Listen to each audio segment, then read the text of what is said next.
ফুটবলের সেরা 10টি বাইসাইকেল গোলের তালিকায় 10 নম্বর গোলটি করেছেন আর্জেন্টিনার কিংবদন্তি অ্যাঞ্জেল ডি মারিয়া। 37 বছর বয়সে ডি মারিয়া তার জীবনের প্রথম বাইসাইকেল কিক গোল করেছেন। তার আগেও ডি মারিয়া বাইসাইকেল থেকে গোল করার চেষ্টা করেছিল, কিন্তু সেই গোলটি ডি মারিয়ার একটুর জন্য মিস হয়ে গিয়েছিল। কিন্তু ক্যারিয়ার শেষ প্রান্তে এসে ডি মারিয়া অবশেষে একটি বাইসাইকেল কিক গোল করেই ফেললেন।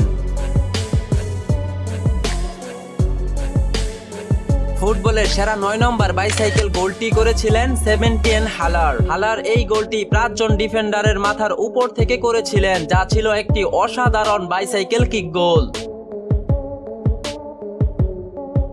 সেরা বাইসাইকেল গোলের 8 নম্বর গোলটি করেছিলেন অ্যান্ড্রু থমাস ক্যালর, যাকে সংক্ষিপ্তে অ্যান্ড্রো ক্যারল বলা হয়। তিনি এই বাইসাইকেল কিকটি নিয়েছিলেন বাঁ পায়ে। তার বাঁ পায়ের এই বাইসাইকেল কিক গোলটি বিশ্ব ফুটবল ভক্তদের মন কেড়েছে।